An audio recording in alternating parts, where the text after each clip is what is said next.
Welcome to Cooking and Kids. My name is VLADA. Together with my son Marco and daughter Michaela, I'm on a mission to teach American families how to cook and eat healthy.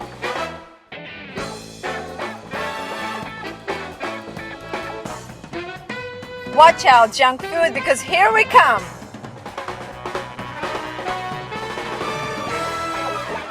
Come and join us as we create new recipes and learn old world cooking skills.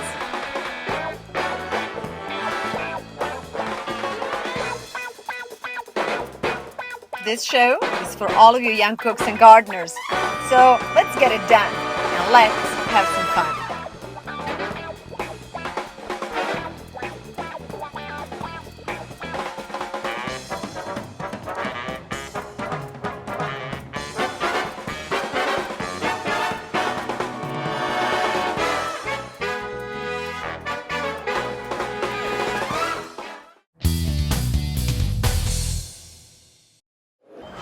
I assume everybody knows where cheese comes from, but how many of you know how cheese is made?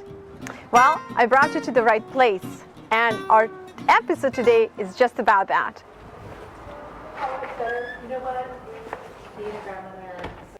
And to learn the science of cheese making, I'm bringing you to an expert. I want you to meet Shanna. Hello, and welcome to the cheese shop today. Thank you for having us. If we were to talk to kids in America today, they would be able to name about 2 or 3 different kinds of cheeses, like mozzarella, American cheese, maybe cheddar. Yes, that's about it. Yeah, but there are so many different kinds of cheeses. There are. And you're an expert. Thank you. Okay, and so I would appreciate if you can take us through the different groups of cheeses and tell us all about it.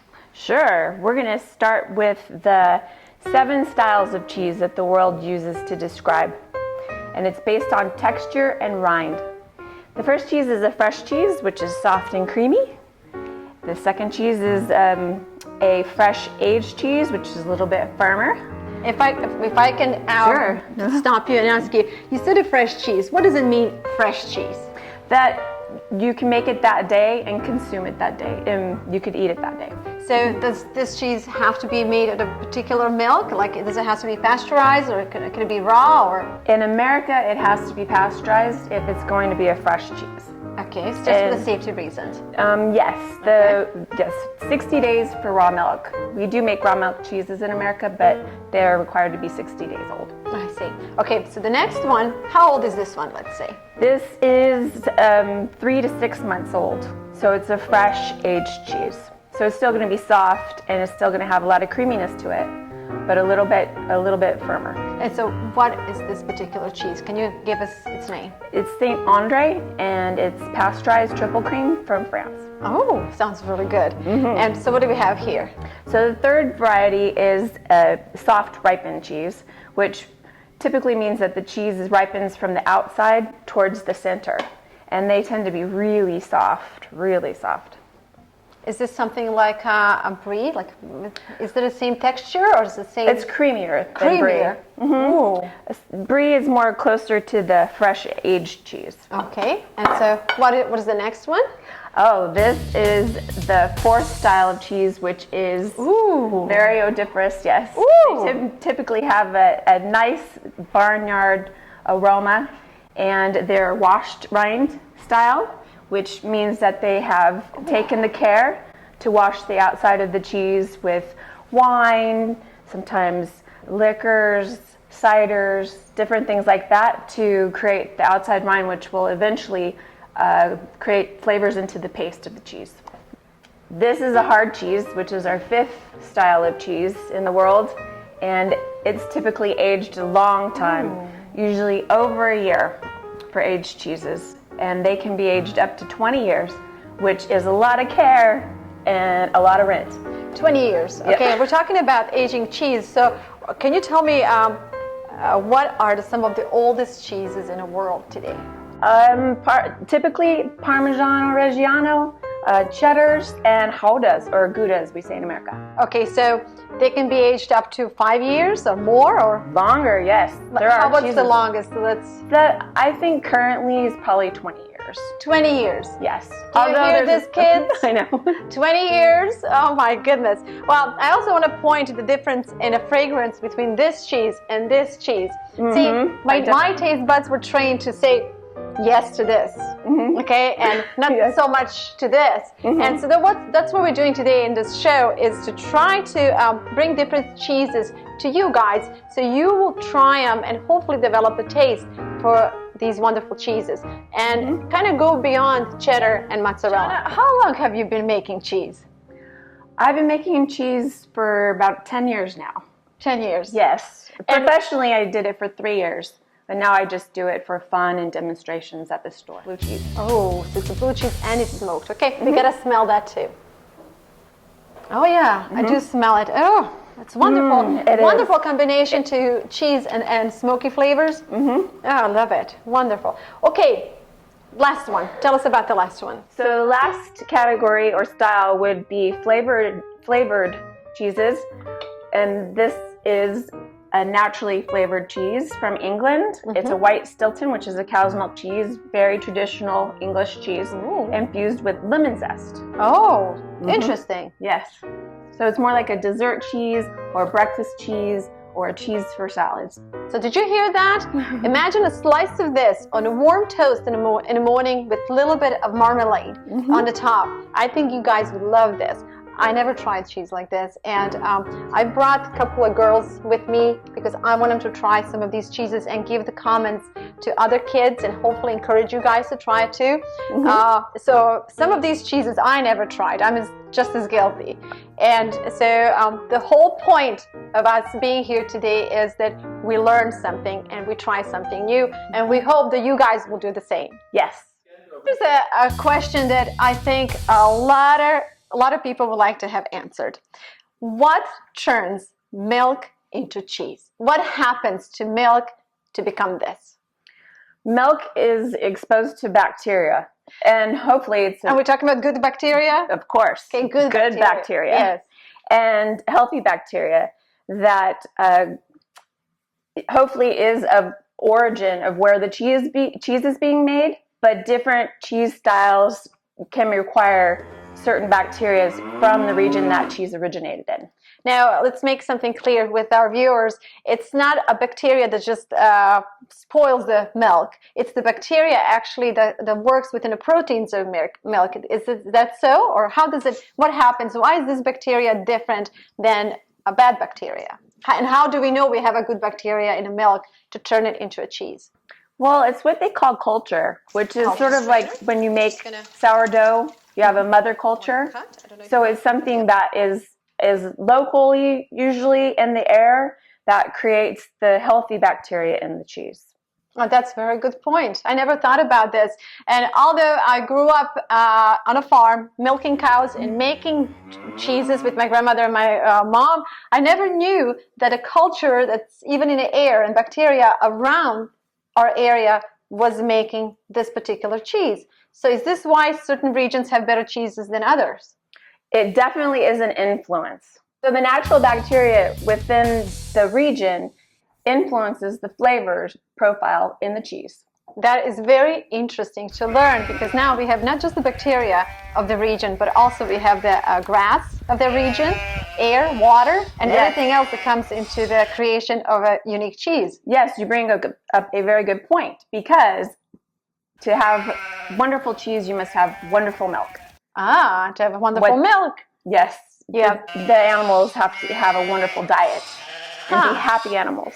So all of you who are thinking about cheese making, think about healthy, happy cows first, or healthy, happy goats first. And then that's one way to get a good cheese. Exactly. I would like to see more kids eat good cheese. So can you tell me some of the benefits of having a good cheese in your diet?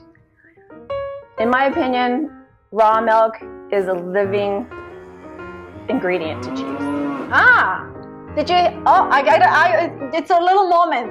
A living thing, which means if you put the living thing in your belly, it's gonna do good things, right? Yes. Living things. Okay, so tell us about it. It's good for your digestion. It's good for your overall health. And so pasteurized milk is considered dead milk in the rest of the world. It has wonderful proteins and of course calcium, and that's just a few ingredients into the health benefits. It's very satisfying, so you don't have to eat a lot of it because it's so rich and beautiful. So a little bit goes a long way with really good cheese. So kids don't have to snack on all the junk. If you have a nice piece of cheese, it's going to keep you happy. Exactly. Okay. Very satisfying for the little bellies. And let's see, the culture, the European culture, especially the French, they eat cheese all the time and they enjoy a very healthy, long life. And cheeses like this, they don't incorporate yellow 5 or red 7 or whatever the colors they have.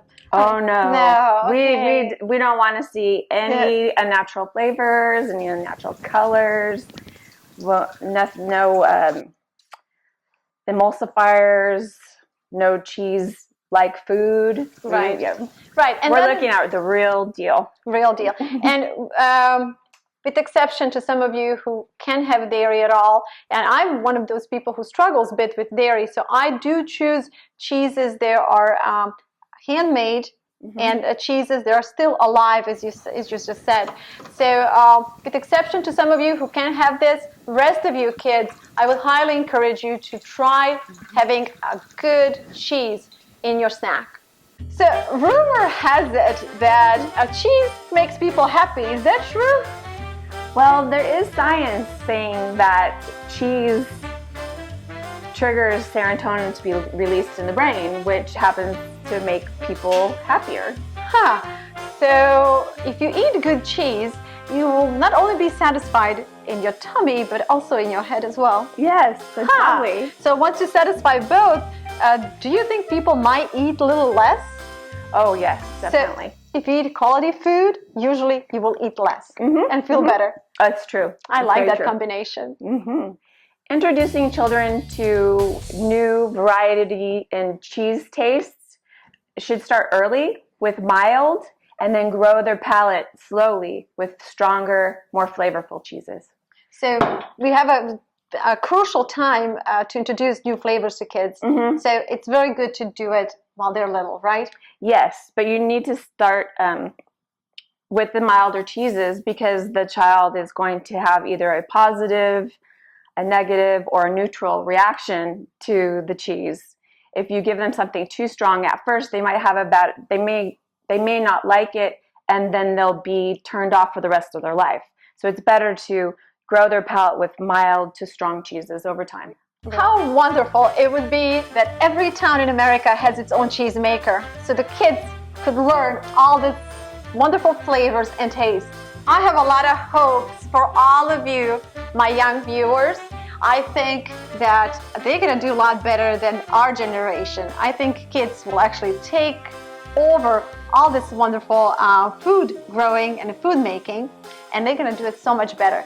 So that's why we are here, to kind of help you along the way and tell you, look what's out there, and hopefully get your interest and see you carry on with this tradition.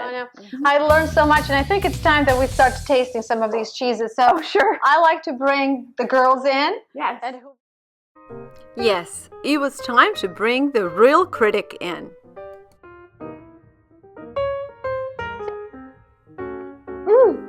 Really? I think it's awesome. But tell me why you don't like it. What about it you don't like? The dryness. Dryness. Oh, texture thing. Texture. What do you think about it? It's delicious. Oh. I taste Parmesan. It's like almost like a Parmesan. Almost. But from a different region. I like the ending taste. Oh, so the finish is nice. We're talking like a big girls now. She yes. likes the ending taste. It's a little bit dry, but she likes the ending note. Okay, 2 more cheeses to try. And this one is, you all know, it's a blue cheese, right? Okay. You know, guys, I was not lucky as you are. I didn't get to try blue cheese until I was in my 40s. And I didn't like it at first. It's like, ew, who in the world would eat such a thing? But today, it's one of my favorites. I've noticed that with a lot of people, that it's an acquired taste. This one's smoky. What do you think? What I don't like is the saltiness. Okay. So what do you think this cheese would be good on? Maybe With burger? Crackers. It Crackers? was good with the pear. That helped because you get the sweet and the salty. Yeah. Because it's made in England. It's the cow's milk cheese. It's a very traditional English cheese called Stilton. It just tastes like a cookie. I agree. It tastes like, I don't know what it reminds me of, but it's like a cookie in my mouth. Doesn't even, you don't even think I it's don't a taste cheese. the cheese. I taste the cookie, a lemon cookie. I like the lemon. Isn't that nice? I That's agree with awesome. So can you imagine having a piece of cheese and your brain is registering that you're having a cookie? I think that's the ultimate food. Okay, so we had a privilege to try this. Why don't we bring everybody else from the set to try? Oh, they've all see been what so they think. patient. They've been so patient. So can we have you all come in? This is an awesome day. Come on, everybody come on. And I also wanted to introduce to somebody else here. We have Bonnie here with us. Thank you, Bonnie. Bonnie brought us Nivea with her. And we have Shana's daughter. My daughter Stasha, who knows all about the cheeses as well. So we had a wonderful day today. This was a privilege to learn so much and then to taste so much. This was really, really fun. And now, after a day of filming, all that was left to do is to enjoy the company and these wonderful cheeses. Nothing brings people together like good food does. And that's why we are here, to encourage you to bring your family back to dining table for a quality family time over a healthy homemade meal. Thank you all so much for watching, and until the next time, please take a moment to find out more about our initiative for healthier American families on www.VLADA'S.com. We look forward to cooking with you again, and until then, please take good care of yourself and those around you.